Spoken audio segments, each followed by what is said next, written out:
Yo, what's going on? What's happening? Man, I feel like I just left here 25 minutes ago. I feel like you are correct. I'm not gonna lie, I dozed off towards the end, so I'm assuming your team held on and got their heads out of their butts and finished that game. Wore them completely out. They ran them to death. And then, yeah, when they were depleted, they just beat on them for a little while. But Listen, that's just the way the NCAA is, man. These small schools get tired. It's like watching the Houston Texans play, like against the Philadelphia Eagles on Thursday Night Football. They stayed competitive, but they couldn't play 4 quarters. That's pretty much what it's like being a ranked team versus a small school. yeah, I will, I got to say that I was really happy, though, that I expected, the way the game was going for a lot of people to clear out. And they kept showing up to support. So it felt really good that people didn't just bail when the score got wonky. But what's up, everybody? I'm glad your team got the win. What's that now? 5-0. 5-0. We'll be back in here Friday at noon. Is that the next game? They went like a week and a half without playing, and now they're gonna play like 3 days apart. Yeah. College schedules make no sense to me. I mean, football does. Usually, most games, like big games, at least are on every Saturday. But anyway, we are officially walking into week 12. I Yeah. don't know how we got here so fast. I feel like just like 3 days ago was week 4, and here we are at week 12, 75% through, or almost 75% through the season. And I wanted to like just give you one little tidbit of information that I just realized. So I went to go watch Grossi's predictions because I like to watch all my favorite YouTubers before we make ours. It doesn't influence my decision. My decision is usually either influenced by you, this chat, or me being erratic. Those people, no decision. So I like to just hear what they say, and they talk about it. Sometimes they might know a little bit about that a specific game that information I've missed. I did not get to finish his, but he told me that his win loss total for the year thus far, and I wanted you to know that you are one behind him, literally one. One game behind Grossi.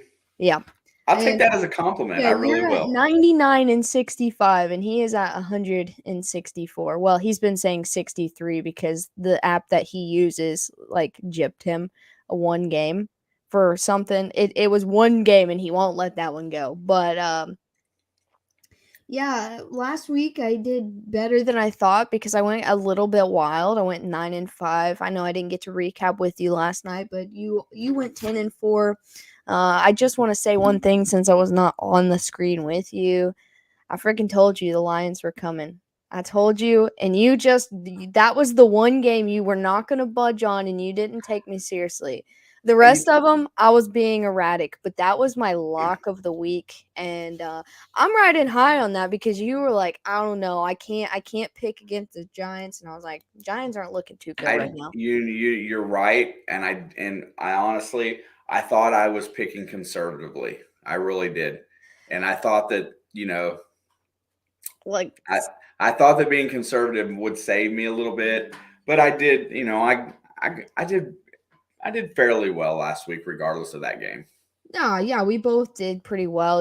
I took Cleveland, and I wasn't in there, so we're not going to get too much into last week this week. I took Cleveland, and I felt really good about that. And I'm not even mad that I lost this one. It wasn't anything about the Bills. It's just the capability of Cleveland. This was closer to home for them, yada yada. And that game got so close to going into OT, and I was losing my mind. That was the one game, 1 o'clock game I was personally watching because the Carolina Baltimore game was not worth my time to watch, and I was losing it over there. And then there was a couple other games that most of the games that we lost, other than the first 2 games of the week, were completely different.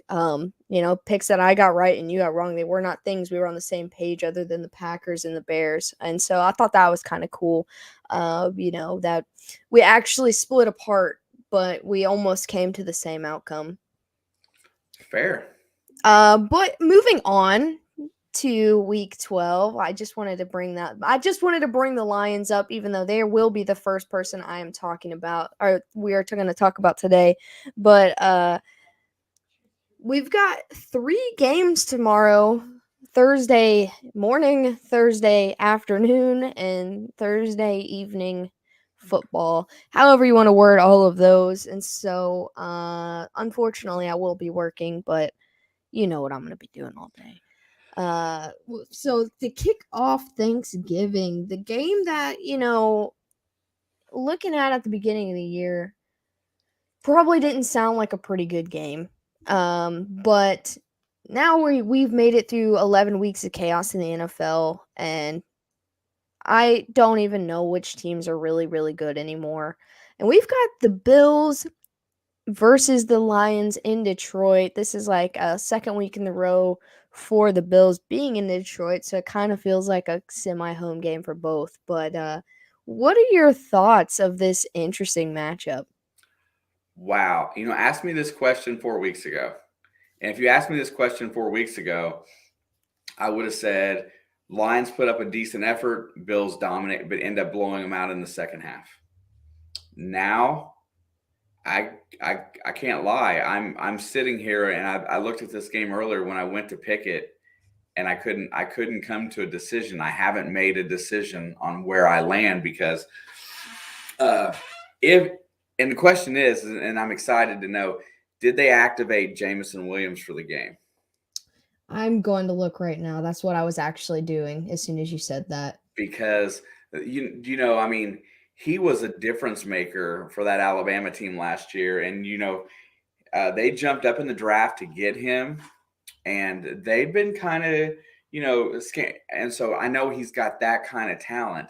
But to add one more super talented wide receiver against the depleted Buffalo secondary might sway my opinion on this game. It says NFIR for week 12.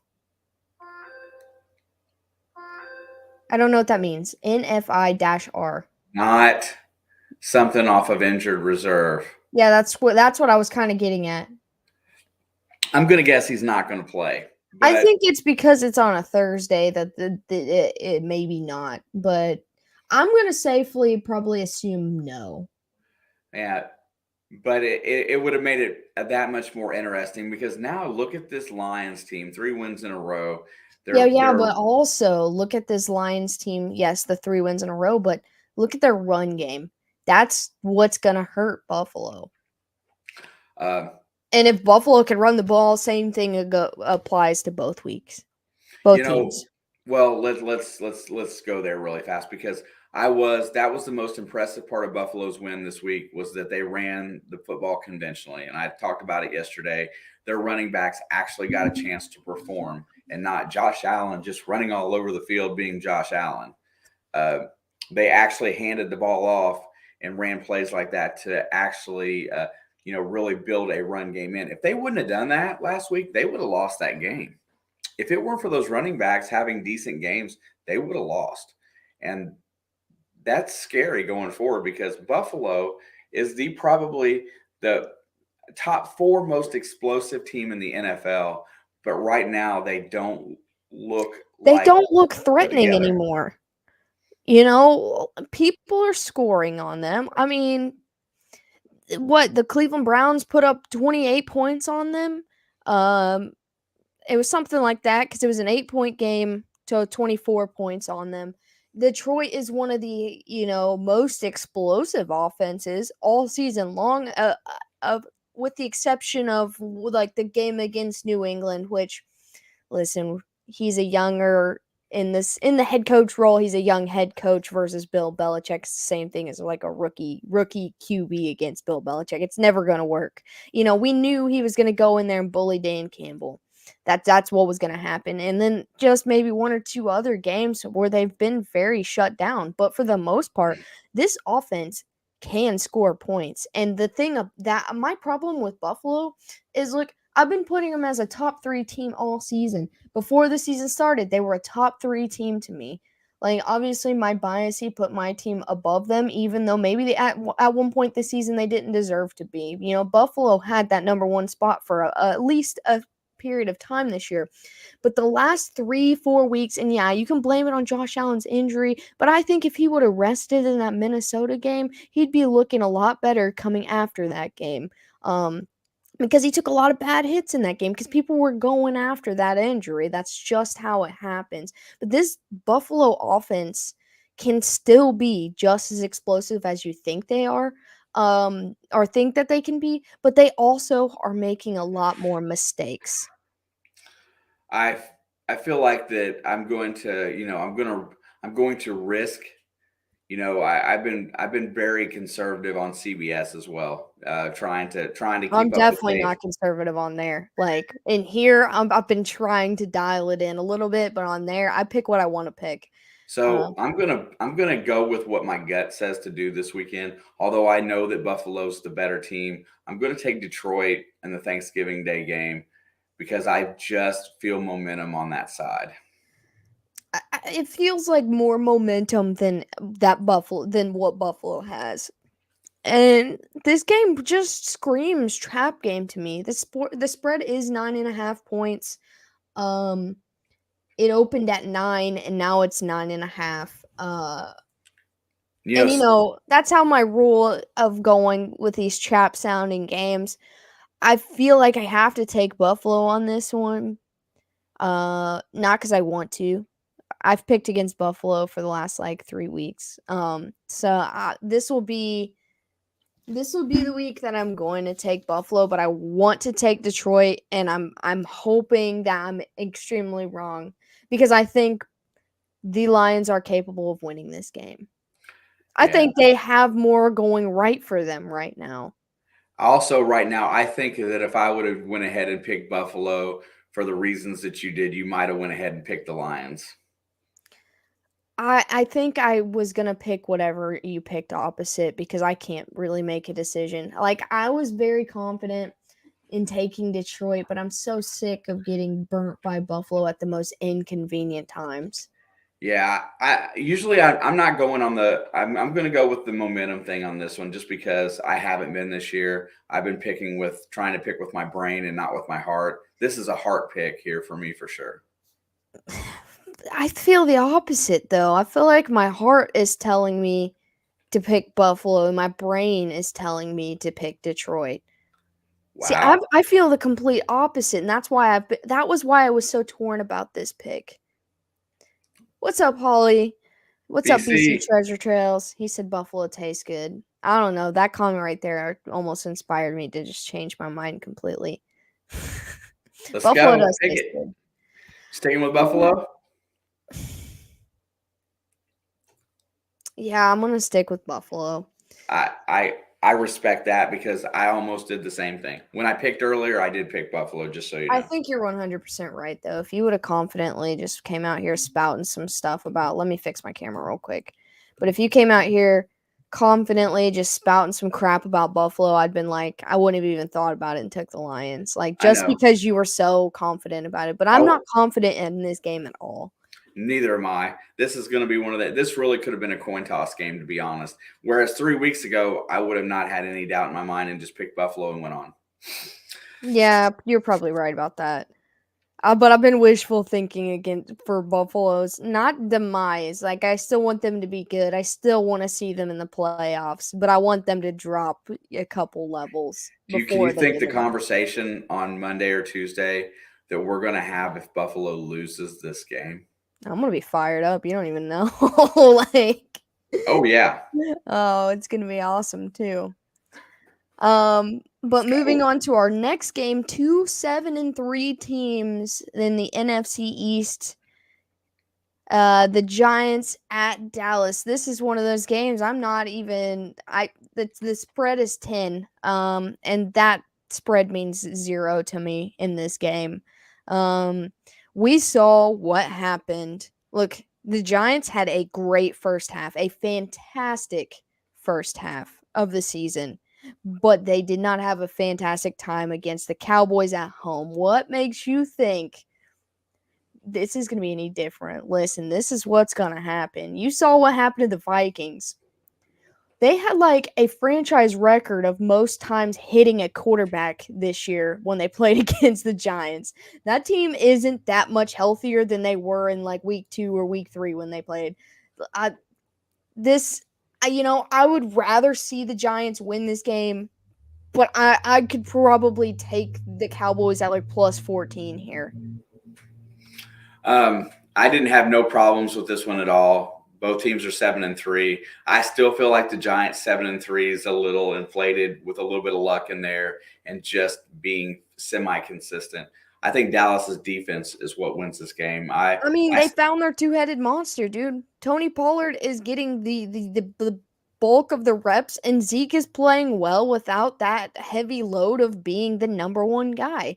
And they're being effective. They're getting in the end zone both ways. And look, they're gonna cool off from last week. They're not gonna win 40-3. They're probably not gonna win another game 40-3. But this is a home game after a massive win. They're due for a letdown, but it will not be this game. Yeah, I mean, and that's just it. Dallas's defense totally dominates New York's offense. Dallas only needs probably 15 points to win this game. I don't think New York gets in the end zone more than once. I know they're probably going to have a fantastic opening drive and then get a 3 and out on Dallas. It's going to be 7-0 and then it's going to go to crap. Like and I'm not disrespecting this Giants team because like they have done nothing but impress me for how injured their team's been all season and what Brian Daboll has done with this team. But I think they'll be able to shut down Saquon Barkley, and I just don't think they have the receiving core to go toe-to-toe with Dallas right now. Yeah, and to Crafty's point, Wan'Dale Robinson was just starting to make headway, and then he tears his ACL. It's just this might be my lock of the week. Like, like this is the one. But usually when I make locks of the week, it's for upsets because like it's the one upset I'm very confident in. No. But this is not going to be an upset. Dallas will cover the spread. It's 10 right now. I'm sure. I don't know. They will cover the spread. I agree one wholeheartedly and ready to move to the next. And the last Thursday Thanksgiving game, Thursday Night Football, we've got the New England Patriots taking on the Minnesota Vikings at home. The Patriots unable to put up more than 3 points on the Jets until a dumb kick return that should have been kicked out of bounds to begin with in the last 20 seconds to win it. Mac Jones was able to move the football. They could only get in field goal range. The wind was really bad. Nick Folk missed multiple field goals. So, they struggled, but their defense was incredible. There's nothing more. Like they played a perfect game. The defense did. And then the Vikings coming off one of the biggest butt whoopings they've ever had. Especially being such a high ride team in the NFL. I have a question for you on this game because here's where I'm at exactly, and the way you answer this question might help me determine my pick. I already have my mind made up on this one, but comparatively, last week Dallas's defense won that game. Had nothing to do with their offensive prowess. They moved the ball. They did what they're supposed to. Their defense won that game. New England has a very similar type defense with not as many explosive players. Does New England do the same thing to Minnesota that Dallas did and shut them down this week and not let them score a lot? Yeah, they do. First of all, Minnesota can't win if it's not a 1:00 game. This is an 8:20 slate. Last time they played at 8:20, they got obliterated. Kirk Cousins, not good on prime time. This is Thursday night. He's a little bit better than he is on Monday night, which was the last 8:20 game he played. There's a reason there's not very many primetime Vikings games because it's the same story every time. With every now and then oh my gosh, good job, Kirk. You did it. No, it's not going to be as bad as it was in Dallas. This probably isn't going to be a fun game, to be honest. But I think New England's offensive line was getting destroyed by the Jets' D-line, and I think the same thing's going to happen. I think this is going to be a low-scoring affair, but I think there is enough playmakers on that New England defense to make Kirk wish that they would just bench him for the day. And I so agree. with that, I am going to comfortably take the Patriots for the upset because they are favored. The Vikings are favorited 2.5. But I'm going to take the Patriots for the upset on Thanksgiving night. Wow. That's a great question, Jake. Oh, that's tough. Uh, I'm going to say I'm going to take New England. I'm gonna take New England, man. I know Dallas's defense is in like the top 2 right now, top 3 probably in fantasy, especially. But there's no way Minnesota wins this game. Brian I just J can't says believe it. Vikings my team and pick the Pats. Listen, it's like no disrespect against the Vikings. Even if I hadn't saw last week's game against the Cowboys, I still would be picking the Patriots right now. Hey, I'm glad we're on the same page for that one. That makes me feel better. Nah, that was one I was very sure of this week as well. So let me get switched over to Sunday, even though I've got it all wrote down right in front of me. Let's get the probably the worst game of the week out of the way. First game on Sunday slate, we've got the Broncos at the Panthers. And I'm going to tell you why I'm going to pick the Panthers, because this game is dumb. Which game is going to be the dumpster fire of the week? This one. This one right here. This actually might end up being an entertaining game, but I'm going to just get this out of the way real quick. I'm going to tell you why I'm going to pick the Panthers. One, Sam Darnold is going to be their starter. Baker is getting benched once again.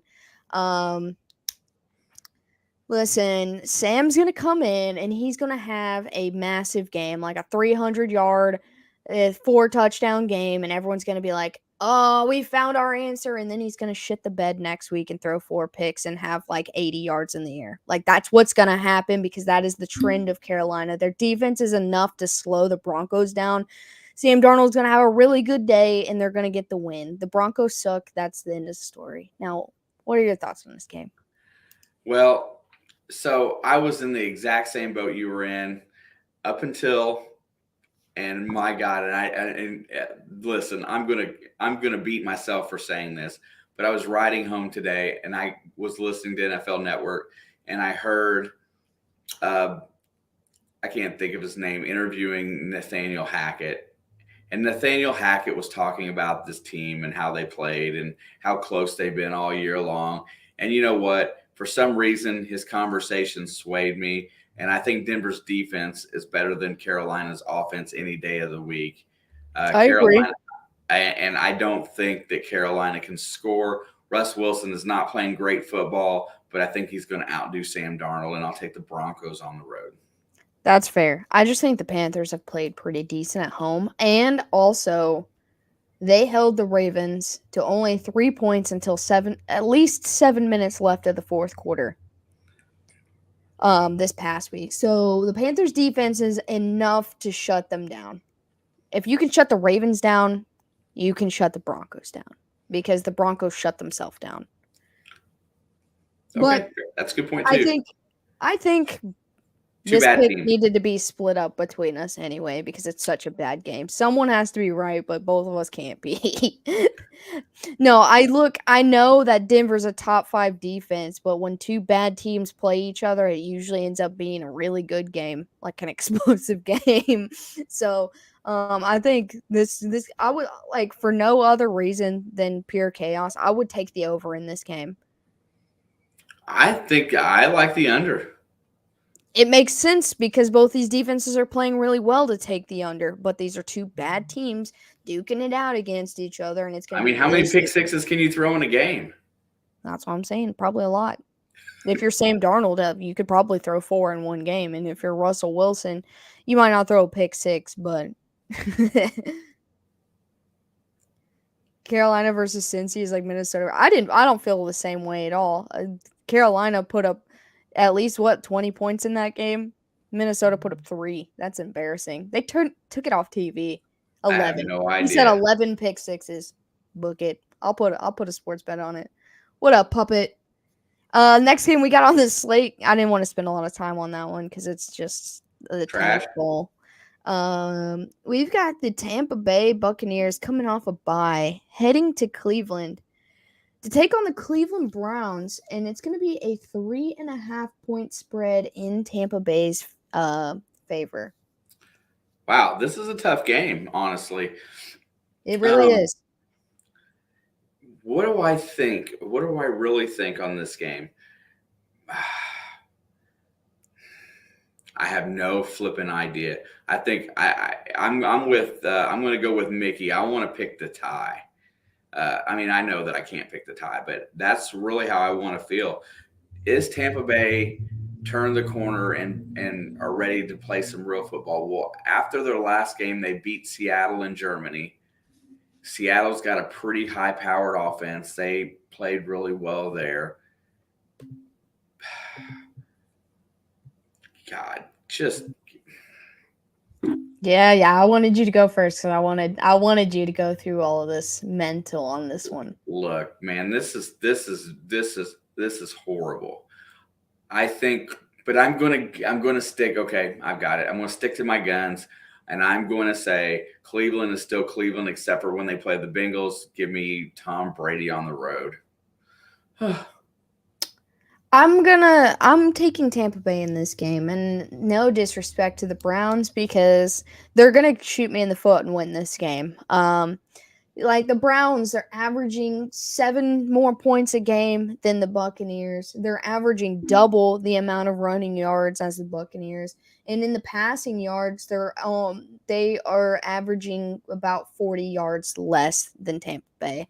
I really feel like this is Cleveland's shot to beat a good team. And I'm not even going to say Tampa Bay is good, but they're first in their division, so that automatically makes them good enough. The Buccaneers have had a week to rest. Brady got to soak his old bones, and he's probably going to be feeling really good, which is why I think I'm going to roll with Tampa Bay. I don't know. I really like Cleveland in this game. I do too. And Cleveland's defense is good. Tampa Bay's offensive line obviously is not good. I don't think they're going to run the ball super well against them. But they only average 70 rushing yards a game as is. So I don't know. So do you think, and here's a question because there's a player in this game that always plays decent against the Browns that just got activated off of IR for Tampa Bay. And Giovanni Bernard got put back on the roster after being on IR most of the season since game 1. Does he make a difference in the running game and the short passing game for Tom Brady in this game? Short passing game, probably, because that's what Tom's good at. But the running game, they can't get the running game going with anybody, with the exception of like 2 games this year. So I don't know how big of a difference that will actually make. And you don't know how close to 100% Giovanni Bernard actually is because he is getting up there in age and running back years. And he's had a lot of injuries in the last 4 years.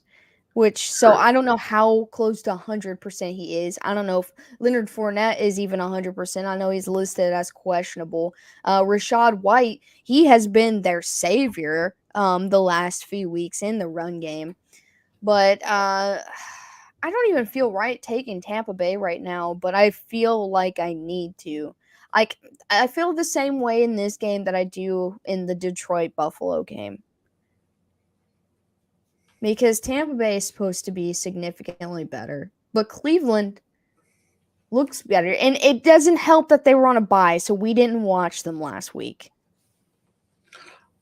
I'm good. I'm comfortable with my pick. I'll stay with it. Yeah, I think I'm going to take Tampa Bay to get the road win.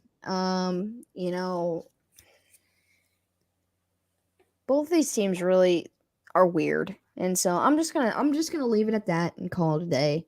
Next game we have on the slate, which this point spread surprised me a little bit. We've got the 7-3 Ravens at the 3-7 Jacksonville Jaguars, and Baltimore is only favored by 4. They know something in Vegas that I can't see, obviously. I mean, obviously. Um, Have a good one, Puppet. I really think, man, the question is can Trevor Lawrence just can put together a complete game? The running game's been fine. Jags could make it tough. I am not. I'm not. You know, I'm gonna go. Man, I'm going against my normal train of thought here today. No, I'm not. I'm just gonna. I lied. I'm confused and I'm lying to myself. I'm gonna pick the Ravens because they're supposed to win this game, but not for any other reason. My gut says that Jacksonville is gonna step up in this game. I think Jacksonville. Okay, let me just come to this comment real quick. The Jags gave the Chiefs some trouble. I think it's the AFC South and the AFC West. The AFC West just struggles against AFC South, and I wholeheartedly just believe that. The AFC North, on the other hand, is a completely different type of division, and honestly, they're very I feel like I compared not this season specifically, but other seasons in the past, the AFC North very similar to the NFC West, very hard nosed, ugly, and brutal. Um, Christian Kirk could have a great game against this Baltimore secondary. He's had a great season. He's earned his paycheck. Um, but I saw that the Baltimore Ravens just activated, I don't remember which guy, but a big piece of their secondary yesterday. And so that is going to bolster that defense. I'm going to take the Ravens because it's the right thing to do, but I hope the Jags make this game interesting for sure. I hope the Um Jags win. well, I know you hope they win, but I don't care if they win or lose. I don't have a dog in that fight, but um I wouldn't be upset to see them win this game because I like what Doug Peterson's trying to do. Fair with you. Okay, the next game on the slate is where I'm going to scream trap game again.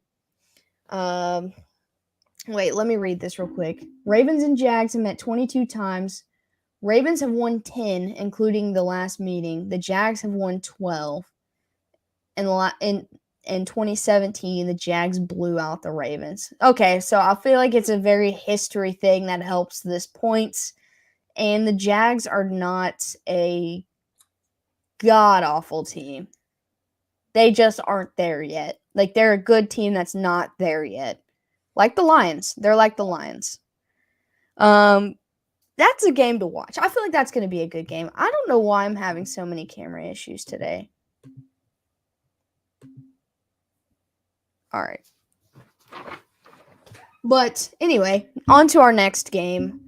We're still on the 1 o'clock slate. This is where I'm going to scream trap game. The Houston Texans are going to Miami to take on the 7-3 Dolphins. Davis Mills got benched today, I believe. Kyle Allen will be playing. Who? Kyle Allen. Oh, give me the fans. I don't even want to talk about it. That's fair. But I just feel like for whatever reason, the Texans are going to make this game interesting. I hope you're right because I don't care that much for Miami. I like that kind of chaos, but I just feel like that there's way too many weapons on that offense right Tim now. says the Texans. Hey man, Tim is blessed. Tim's picked some good upsets this year, and even when I did not agree with him, I was like, I don't know how you got that right. I think with Davis Mills, they give the Dolphins trouble. But listen, they've got no tape this year on Kyle Allen, and teams just fall apart against QBs they haven't seen in at least a year. And I just think he's going to score points. I don't know how, and it doesn't make sense, and it shouldn't happen. Look at Nathan's. Texans and Miami have met 10 times. Miami have won 2, including the last meeting in Miami, but the Texans have won 8. and their last win in Miami was in But the 11. last time, yeah, they won in Miami twice. They've won 8 out of the 10 times they've played each other. But the last time they won was in 2011. And the last time they won in Miami was Oh, in 2011. I got you. Allen I'm sometimes comfortable. brings a spark to offenses. That's what I'm saying. Like, he had a lot of bad what he was with Washington. His last time he played as a starting QB. I don't know, man. Come on, if you want to do it, do it. If you love I'm chaos, not gonna do it. I'm just saying, like I told you last week, and I told you the week before that this game was gonna be interesting. Miami is really good, Jake, but the Texans are really bad. That's why I said I'm screaming trap game with this one. I'm gonna take the Dolphins because I'm people call me dumb when I get it wrong, but I'm gonna feel even more dumb if they come out and upset this game when it's been sitting on my gut for the last 2 weeks. Tim says chaos. Next game we got on the slate, the Chicago Bears take on the New York Jets. Justin Fields, don't know if he's playing or not. It doesn't seem like it. And their backup, I believe, is Trevor Siemian. And the Jets will have Mike White as QB1. They have dove into the situation a little bit today. Zach Wilson spoke with the locker room and pretty much took accountability and, realized that he messed up. And that was an angle of growth we needed to see out of him. Robert Saleh said he is still their QB. He's benching him for allowing him to have a reset. And that was Robert Saleh's words. So we'll see Mike White and Joe Flacco. We've seen what Mike White can do. You remember. Yeah, so you know what he can do. when you decide to go in and play prevent two deep safety zone against a quarterback that can pick apart a zone, you're going to get beat. You can't play soft defense against a guy like He that. put up You like need to. 400 yards on the Bengals, and it blew my mind. It actually blew my mind. For sure. And you know what? Teams learn from that, and they played him accordingly after that. But I think the question more here is that what's Chicago going to be with a totally different type of quarterback in that game?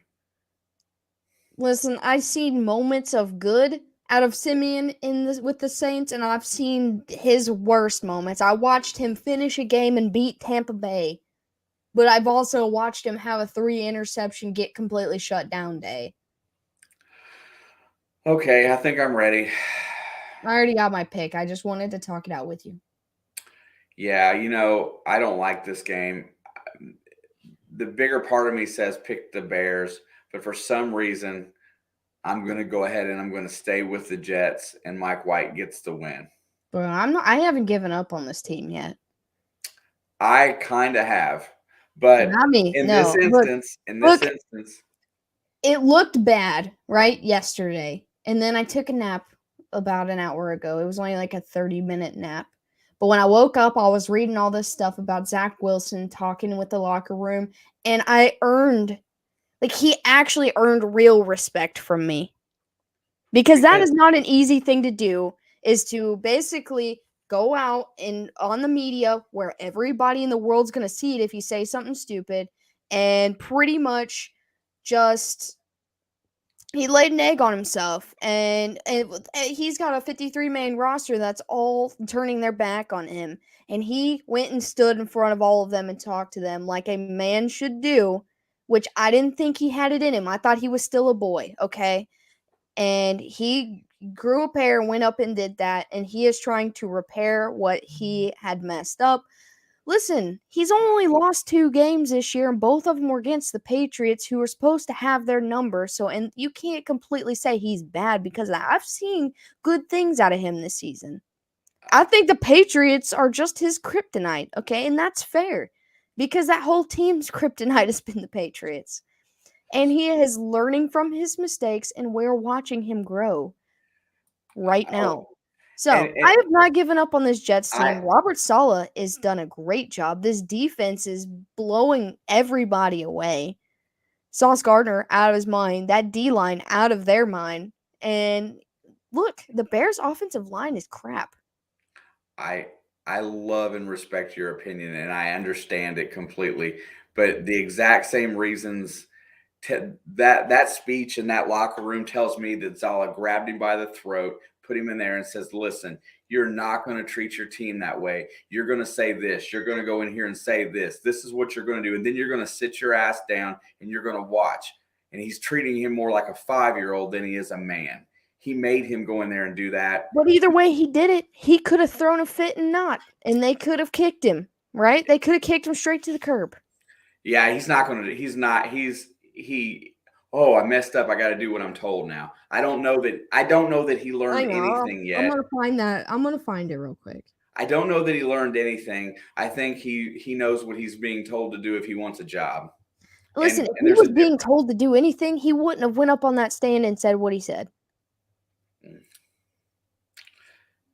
Because if you go back about 5 weeks ago to Justin Fields on the stand, and no one made a big deal about this, he went up there and said, the fans don't get to be upset because they're not the ones in here working every week.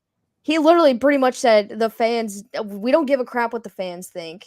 And I'm like, no, you can't say things like that. And they didn't run him out in a city like Chicago.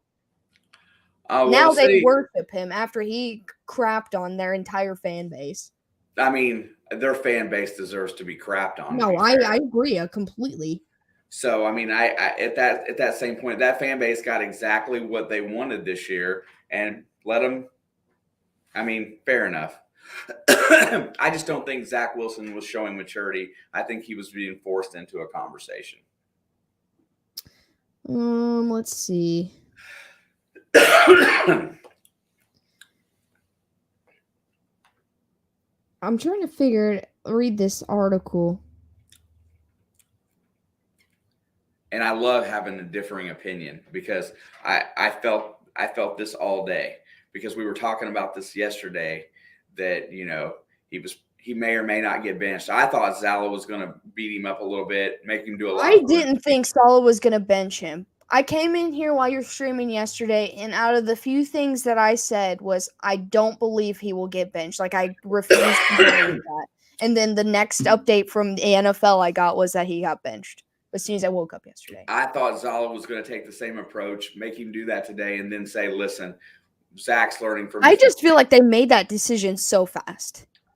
Saleh said, I'm going to sit down, I'm going to watch all the tape, and then I'll make a decision. And he picked the guy that has no tape this season. The one guy out of the but either way, I'm taking the Jets at home. Me too. And I'm comfortable with that because I think the Jets are 6-4. They're still in playoff contention. The only division opponent they've lost to, is the Patriots, right? Yeah, I think they beat Buffalo. Look, you can lose to the Patriots, that's fine, but you beat Buffalo, and they're supposed to be the juggernaut of that division, and you did that. And so they've got a winning record. I don't remember the last time they've had a winning record at week 12. Saleh's doing something right. He's going to get things right with Wilson. He's not all that bad. He's got bad decision making, and that goes for as a person and as a quarterback. And so he's got things to learn. He's young, but I think Mike White will be able to get it done.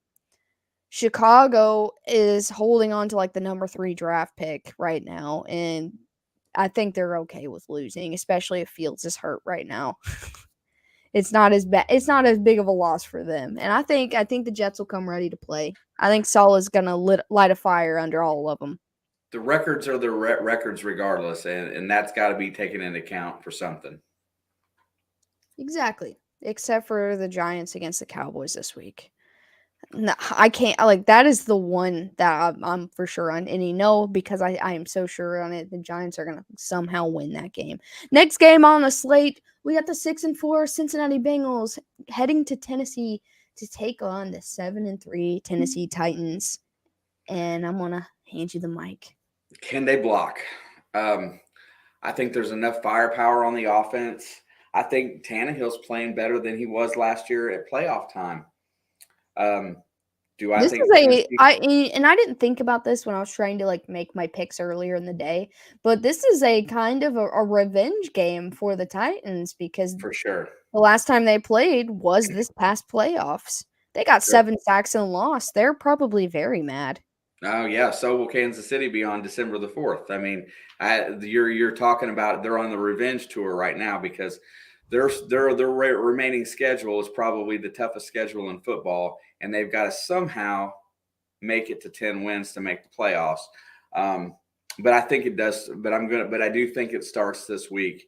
I feel like Jamar Chase will be back. He should be back. I feel like the same mistakes that was made against Tennessee in that game in the playoffs, the 7 sacks will not happen. Like Pittsburgh not dominating Joe Burrow in Pittsburgh, Burrow only got sacked twice in that game. I think Jeffrey Simmons is not TJ Watt, so you can take a deep breath. I think there's going to be it's not going to be as bad as the playoff game was, and I really didn't feel like they did a whole lot to deserve to win that game. Their defense won that game. I don't even know who deserved to win that game. The Bengals Both defenses played well enough to win. For sure. And with that being said, I think it's going to be very similar, and I have no choice, even though normally I would pick the home team in this game since it's a playoff preview possibly based on records. I'm still going to take my Bengals on the road. I'm going to take the Bengals on the road because for one thing and one thing only, and here in the recency, and I'm going to say the last probably, I know Nathan's got actual history, like the all-time history, but in like the last 10 meetings probably, the Bengals have kind of got the Titans number. And that's why I picked them to win in the playoffs, and that's why I'm going to pick them today. This is going to be a low-scoring affair. Either that or it's going to be a Cincinnati blowout. If this comes down to a shootout, Tennessee can't win. I believe that. Look, I know they put up however many points they did on the Packers, and I was impressed because it was cold and windy and awful there. I was impressed by the number of points they were able to score. But if it comes down to a shootout, Joe Burrow and if it's Samaje Perine or if it's Joe Mixon, if it's Jamar Chase, if it's T. Higgins, if it's Tyler Boyd, it doesn't matter who it is. Whoever it is will be enough to win this game. Hey, the one thing we didn't get a chance to talk about, Samaje Perine plays really good every time he plays. He's not a bad back at all. I love Samaje Perine, but people hate him for some reason. I have no idea why. He's probably a better weapon overall than Joe Mixon. However, I was really happy with the performance of Travion Williams backing up Perine as the third down back in that instance last week after Mixon went out. He returned punts. He made good returns, giving his opportunity to come in off the practice squad finally with the other kid from Michigan that's hurt. He made a positive impact. And Cincinnati cut Mike Thomas today for Trenton Irwin. And also he's earned it. He's earned it. And they also dropped Isaiah Prince, which has been a horrible right tackle for them as well. They got some room on their practice squad too, because somebody signed some of their guys. Indianapolis signed a defensive tackle off them today. They got 2 open spots on their practice squad right now. I look forward to seeing who they put into that. So, and Jake, I agree with that. Hayden Hurst has been. He's been a more stable tight end than CJ Uzomah. Uzomah was a good tight end, very fragile at times, but Hurst has been a very good blocker, and he's also right there when you need to catch the ball, and he gets yards after catch. I like that. Also, what's up, Ben? Yeah, I like to see the Bengals. I know they got the win over Pittsburgh, but I'm going to say it like this anyway. I like to see the Bengals bounce back this week. Joe Burrow had a struggling game in this one. I know he had the however many touchdowns, but that was the Perine show. Let's be real here. He took off and ran, and he took what he was given and made the most out of it. But Burrow did struggle in this game, and TJ Watt was a big factor in that. But I look to see the Bengals bounce back this weekend. Also, I freaking hate the Titans, so there's that. I love to watch the South lose anyway. I like to watch the Titans lose, pretty much. Actually, let me rephrase. I like to watch Ryan Tannehill lose because he cries. he's one of those quarterbacks that ranks right there in the middle for me that I don't think's got what it takes. Let me do a little bit of camera adjusting again. There we go. What's up, John? Next game we got on the slate, we have the 5-6 still in the mix Atlanta Falcons heading to Washington to take on the 6-5 with a winning record Washington Commanders. Listen, you already know where I'm going with this one. As much as I like this Atlanta team, so I'm gonna let you get all your thoughts out. So basically, I think that this Atlanta team falls right into the same thing Philadelphia fell into playing Washington, and they're not near as good as Philadelphia. I think Washington gets another solid win at home. Depending on the spread, might be my bet of the week. If 4.5, I think I would take Washington in this game by a touchdown. I would comfortably take Washington to cover 4.5. Look, I know what Atlanta did to the Bears, but that was a tale of two halves pretty much. You know, Chicago scored 17, and then the Falcons scored 17. Cordell Patterson set the record. He had a 103-yard kick return, and now he is the kick return king. He has the most of all time. I don't think he's going to get another kick return touchdown that flies their momentum up. I just don't see it happening. Chase Young is activated, so he will play this season. Hopefully he'll play in this game. I miss watching that guy play. But Heineke's been admirable, and I think they're going to continue to roll. The Washington Commanders are going to be 7-5 after this week. Put that in perspective. Everyone talked down on them, and I even myself a tiny bit because of Carson Wentz. But I knew deep in my heart that he wouldn't play the whole season, and that's why I put them so high in the preseason rankings. And now I'm looking like a genius. Define what you mean by that exactly, Ben, and thank you for the 5. Putting care package together, just need to know how many in the Skirvins clan and mods. Yeah, you're going to have to elaborate a little bit, and we will give you a definitive answer. Falcons and Washington have met 27 times, one postseason game. Washington has won 16, including the last meeting on Atlanta they hosted was 90 in 93. Atlanta won 10 times when the last meeting in 2018. Washington could win a playoff. That's what I'm saying. I'm here for it. And hang on, I got it right here. It's not that far. While you're looking, Chris, it's a shame that you're late because you got all kinds of praise for your Patriots and you weren't even here to listen to it. I had the Washington Commanders finishing with the 5 seed at 10-7, and everyone said I was crazy. I got it. It's on paper. You can't go back. I wrote down all 32 teams. 10-7, it's going to happen.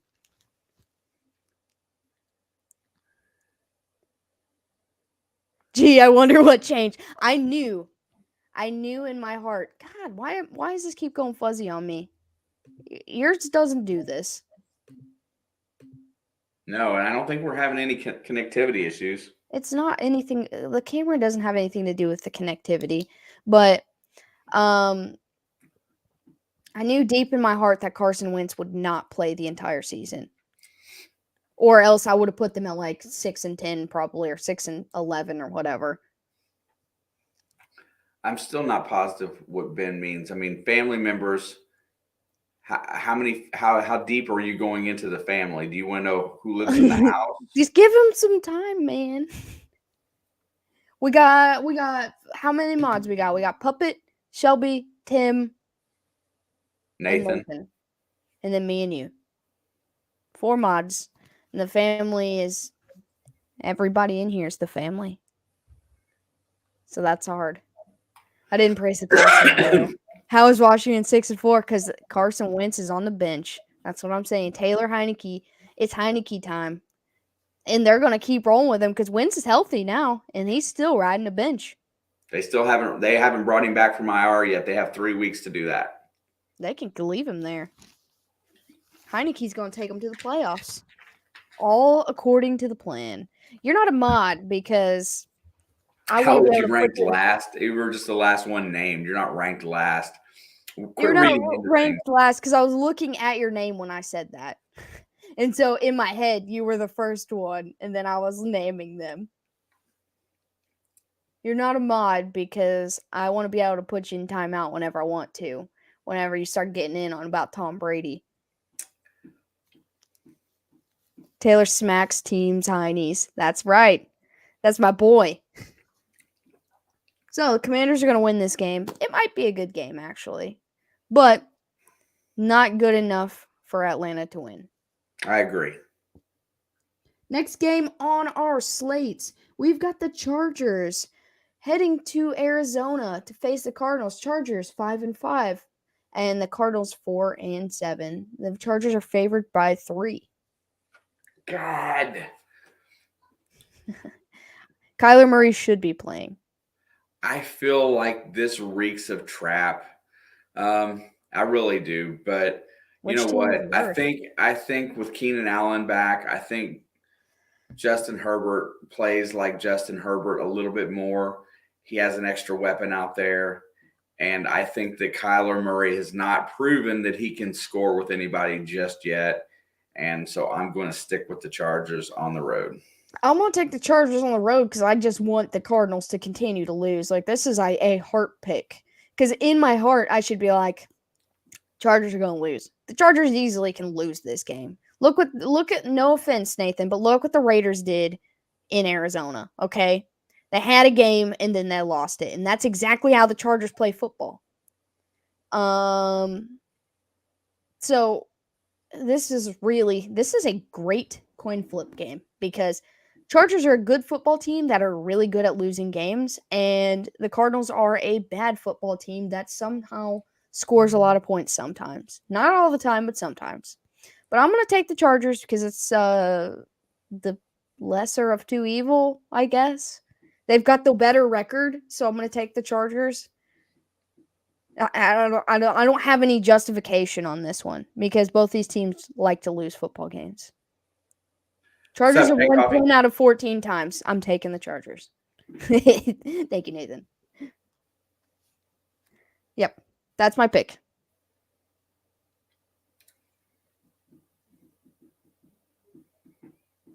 That's a good point, Crafty. Have you seen Kirk Cousins on primetime, Chris? Answer that question yourself. They will charger it up, watch. Yeah, just because I picked them. But that's who Probably. I'm riding with. Who are you picking? I took the Chargers.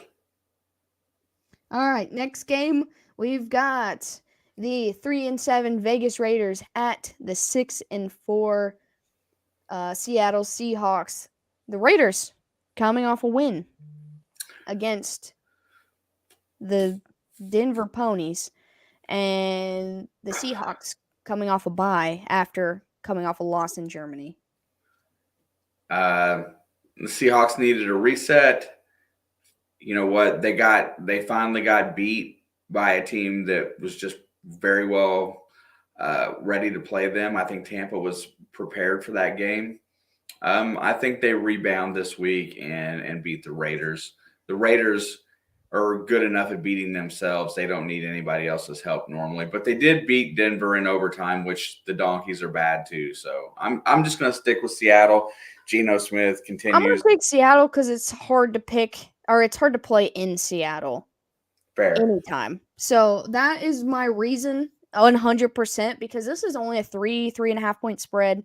So this is a coin flip game, but the Seahawks are the rested team and they are the home team. So I'm going to pick that because of that. And that is what I'm going to stick with. Next one could be Screaming Trap Game. Oh, the point spread is moved since you started your first stream today.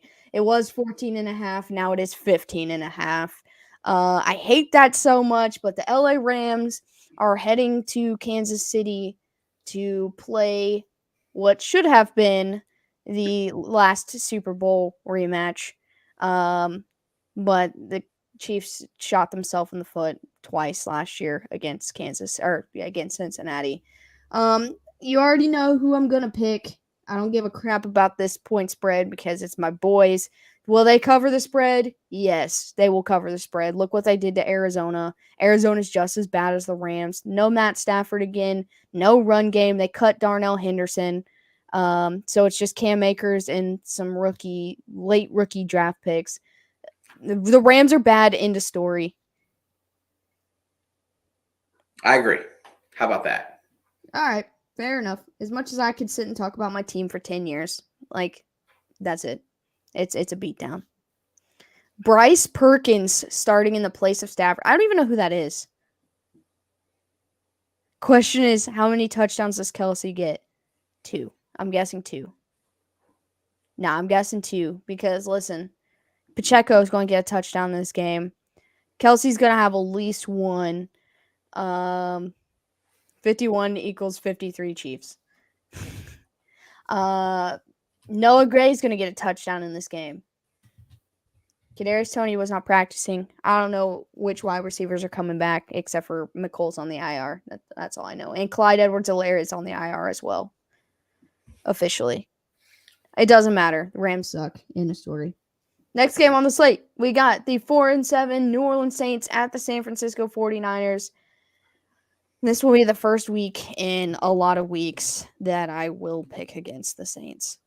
God, my camera sucks, dude. Let's see. San Francisco right now is probably the most dangerous team in the NFL. They're peaking at the right time, playing well on both sides of the ball. It's going to be hard for me to pick against them for the near future. I'll take the Niners at home. You think Chiefs get a punt returner and Pacheco gets to be RB1 this year and they drop the multi-back deal? I think so. I do think so. Pacheco is the future of Kansas City's run game. I believe that. And I know they want Toney to be a kick returner along with, a gadget guy.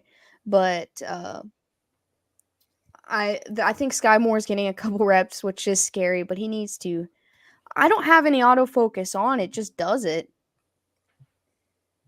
Because We have the same camera, Jake.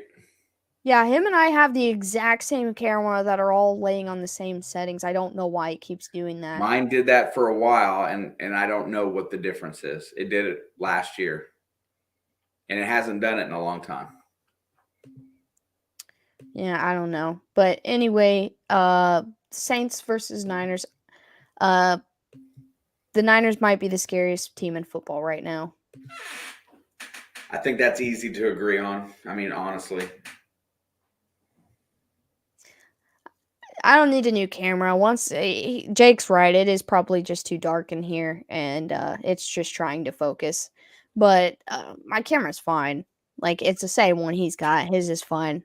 I got a lot of light. I'll be in with my new desk, and I'll have my lighting set up, and it'll hopefully be better soon. But in the NFC, absolutely, probably the scariest team. But in their own way, they can be the scariest team in the NFL because they're the least expecting team. They've got an insane defense. Not as good as it could be, but it is a top 3 defense. They've got Christian McCaffrey, who is magically healthy for every single game this season. And good on him. He's been a huge benefactor. They got Deebo Samuel dealing with injuries, but still being huge. George Kittle back to being George Kittle because George Kittle is healthy. Brandon Ayuk is a dog. Like, this team is just well put together, and it just comes down to Jimmy G. Does he throw 4 interceptions or does he throw 4 touchdowns? I don't hate Jimmy, but he is Jimmy.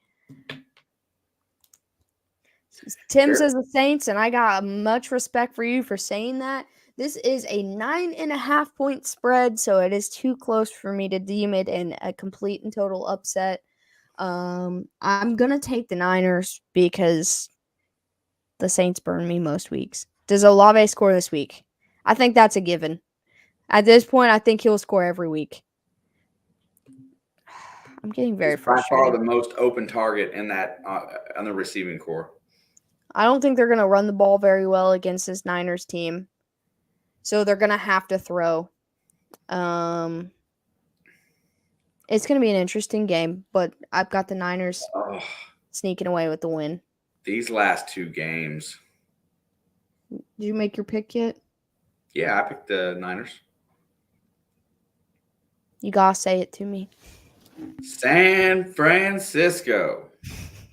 Next game is Sunday Night Football. We have the Green Bay Packers 4-7 heading to Philadelphia to take on the 9-1 Philadelphia Eagles. And I have been waiting all day to hear what you had to say about this one. I've been sitting in my brain, no matter what I pick, I'm wrong when it comes to Green Bay games. All right, Green Bay really irritated me last week, but I've got a new approach to this one, and so I'm locked and loaded. Here's the thing. If Green Bay goes in and executes the same game plan that the Washington Commanders did in Philadelphia, they can win this game. They are more than capable of winning this game. But I am not going to pick against the Eagles at home. I refuse. I'm tired of losing to Aaron Rodgers. I'm tired of him making me feel stupid. I'm going to take Jalen Hurts and the Eagles. Eagles fly high. I am going to disagree. This is one of my upsets of the week. I figured. And, it is really hard because we've gotten burnt a lot by the Green Bay Packers. But the reason I am picking the Packers is not because of the Packers. It is because of the Eagles. The last two teams they've played have shown the world how to beat them. Yes. The Washington beating them and the Colts pretty much exposing everything else. Jalen Hurts pulled a Josh Allen and took everything in his hands and won that game himself. This was not a team game at that point. It was the Jalen Hurts came back and won that game. One guy cannot win you 4 quarters. That's why Jimmy G is having success in San Francisco because, look, that's why Tom Brady had success. When you've got good enough guys around you, like, you don't have to throw for 500 yards and 5 touchdowns to win games, but Hurts had to put that team, he had to take over for himself. Like that 4th and 2 run, he decided to keep the ball and get the first down and then get the touchdown. There was, I'm not doubting this Eagles team. I'm not doubting them, not one bit, but if the Commanders can win in Philadelphia, which I am still wildly impressed. I watched how the Packers played in Buffalo. The Packers have honestly played better on the road than they have at home this year. And I think they have the blueprint to be able to go in there and I think this will be a tight game. I think it'll be a tight game, and I'm going to take them as an upset in a close game because they'll be in this situation for like the 5th time this year, and then this is where they get over the hump and get it done. Cool. And it is not because Philly is bad, but I think Sirianni has gotten cocky and reckless. And I think Green Bay's got their backs up against the wall, and I don't trust teams like that to not go in and cause chaos. So I'm going to take the Packers at home, on the road. And now Monday Night Football. I do not know what all of us did so wrong to have to watch this football game, but we've got the Pittsburgh Steelers heading to Indy to take on Jeff Sunday in the Colts. The Steelers coming off a loss to the Bengals, but they showed signs of life in their offense for the first time, and maybe it was just against the Bengals because they play well against the Bengals most of the time. Or maybe they're finally figuring things out. Okay. I don't know. And then we've got the Colts who came off a a tight loss to the Eagles who we just talked about. And this game is a 2.5-point spread in Indy's favor. And I'm going to take Pittsburgh. Because Nice. Pittsburgh is a Monday Night Football fiend. Like, that's where they thrive. Well, here, let me just I'm not going to give you my pick, but let me go ahead and add to that really quick since we're running out of time here. Uh, the Pittsburgh learned something in the game against Cincinnati. They learned a different way to go about how they need to run their offense. They stopped in the middle of that game. They stopped trying to run Najee Harris off guard and off a center, and they decided to try to run him off the edge and get him out there where he can use the speed a little bit more. He's still a strong back. He can still get 3 yards up the middle, but that offensive line is horrible up the middle. TJ Watt is a big difference maker, and that's going to wreak havoc in Indy. Indy played the Eagles very close. They played the Eagles very close. They're motivated right now. But I think I'm going to stick with the home team on this one. And I should go with Pittsburgh, but I just want them to lose. So I'm going to go ahead and take Indy. I like Matt Ryan. If like TJ Matt Watt Ryan. wasn't healthy, I was 100% taking the Colts. But I watched TJ Watt last week, and I can bet against that team every single day, but I can't bet against him on an O-line that has been struggling this season to keep Matt Ryan on his feet. TJ Watt might draw the double, but that means someone else is going to get through. Who are the 4 teams to never win on Thanksgiving? One team has never played on Thanksgiving. One of those 5 teams, the Chiefs. Because I don't know if I've ever watched them play on Thanksgiving. But they've been playing football a lot longer than I've been alive. I'll take the Bengals. The Bengals have played on Thanksgiving because I've watched. Never winning, though. If the Colts could have held on versus the Eagles, they still have a good shot at the playoffs. That is probably a true statement. I think in their division, they could catch up. But with the being swept by Titans, I don't know. Maybe. Okay. I'm getting ready to wake kids up. I don't know, Nathan. Give me the answer because you got me curious. I think the Bengals have never won. I don't know. Wait, I'm thinking of a Christmas game that they won. The Patriots have never won on Thanksgiving because I know they've played. Cardinals, Browns, Bengals, Tampa Bay, and the Jags. Wait, Browns, Bengals, Tampa Bay, and the Jags have never played on Thanksgiving. So the Jags are the team. Well, that makes sense. I should have guessed the Jags are Texans. They're the 2 newest teams. But the Browns, Bengals, Tampa, and Jags have never won. I didn't know that. I feel like Tampa Bay is a good answer. Hello, sir. Noodle. Either way, I think we've got a good slate of games because last week's games were, for the most part, the whole slate was not that great. There was good games, and there were okay games, but not very many great games. I was lucky to come out of that with a pretty good winning record, and then now I want to catch Grossi. I'm determined to try to beat Grossi, but I think I stepped outside my comfort zone a little bit this week with my picks. So,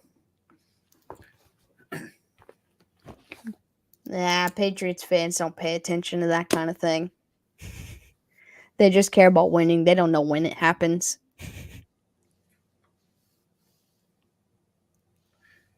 That was what was that? Mark Sanchez, 2012.